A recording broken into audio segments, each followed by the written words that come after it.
Hey guys, Scott here, Pine Barren Craftsman. I made a purchase here, radiator, and I went with the cheap creep. I did some research, and I came back with going with this radiator. I'd rather have this one and see if it leaks. And if I can get by with it, great. And if I can't, oh, I made a mistake. I wasted my money. I've had some success with these guys. One of the things I noticed about Champion radiators is that sometimes you'll get them and they'll be slightly tweaked. Meaning, if I were to lay this down, and always watch what you're laying down your radiator on. Make sure it's not laying down on a rock or something. But if I were to push this edge, boop, that side would come up, right? Or this side, push down on it hard, and then that would come up. So it was like cattywampus. They were tweaked. I guess during the welding process, heat gets in here and dissipates around, and you can get like a little tweak.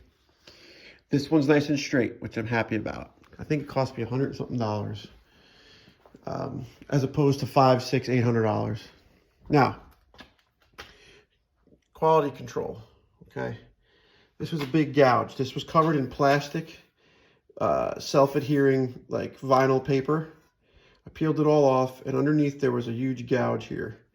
There was a nick and then a scratch. So I called up Jegs, and they were really good. They gave me a credit for the part, but I'm able to keep it. And I'm not someone that normally complains about this stuff, but it is brand new, and it should be in good shape. I should be the one causing damages, not the shipping or the manufacturer. So I hit it with this little butter bean here.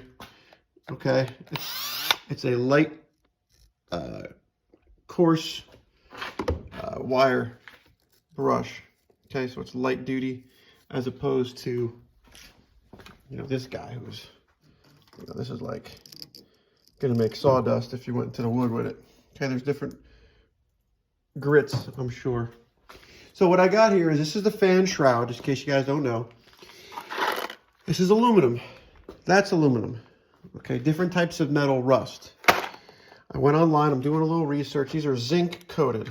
Zinc coating will not rust as fast as raw steel, but it will rust eventually. And it probably will react with this over time. But I have it here, and I hate spending money. And it's got the cool self-tapper hex head. What is that, a 5/16 head maybe? 1/4 inch? I'm not sure what the size drive is. But I'm going to give it a shot, okay? And this is just a real quick how to do it. This is pretty neat. It's already pre-drilled. There's 2 holes on the top, 2 holes on the bottom. With any radiator, you want to make sure you've got to know what you're drilling into before you drill into it. But this is obviously designed. Okay, there's a channel back here. Support channel, probably just for this. You can see it's welded here. It's not even finished welded. It's just welded up front. Be careful placing this down. Okay, it sits right there. Okay, it's pretty nice. Kind of takes care of the guesswork. So I'm going to mark these holes, and I'm going to send the self-tapper in without this in place, because I don't want this wobbling around and scratching up if I miss. I want to have this cover be out of the way so I don't scratch it. Sorry, I'm not showing you. So like, mark the holes. Maybe pre-drill it with a drill bit, even though it's a self-tapper, if you want it to go in easier, and then just zap it in. Now those guys will strip out, I'm sure, because this is steel going into aluminum, right? I could go down to the hardware store and buy aluminum screws, or maybe rivet it. If you rivet it on there, it's going to be semi-permanent. I don't like that. Other question, big question. So you're cruising down the highway, 60 miles an hour. The fans are not on. Right, these are the mounts for the fans right here. There's going to be fans there. The crosswind that's coming through this is going to be limited in these areas, if you're catching my drift. So, wouldn't you think you would want to have maybe louvers or fins here? I've seen a lot of people have some with them on it and some not.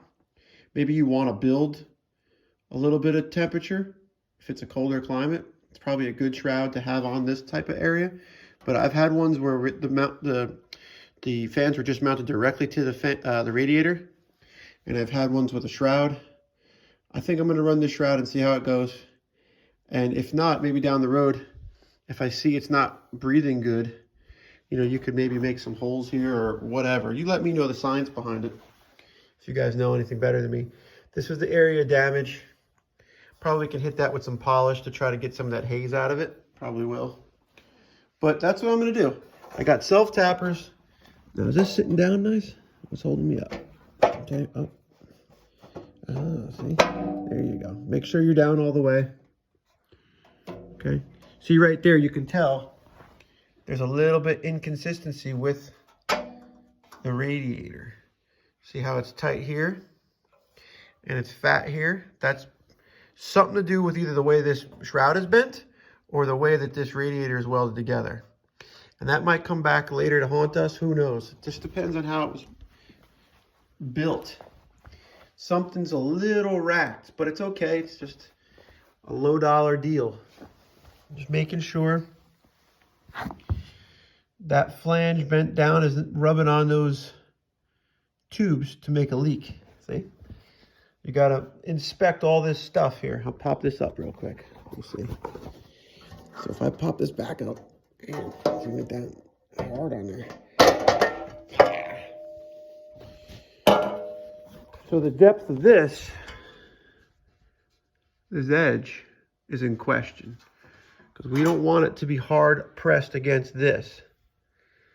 I might put a washer here to cheat up the shroud because we don't want that or trim this down, okay? Because that's where you'll get your leaks in and along those tubes. This is where your coolant's going through, and these fins are what's cooling everything. Pretty happy about the fins in the radiator. None of them are dented or chinked up. So normally they come with like a little booger or a little kink in them. All right, so let me know what you guys think. And I'll talk to you in a little bit when I'm done here. Thanks for watching.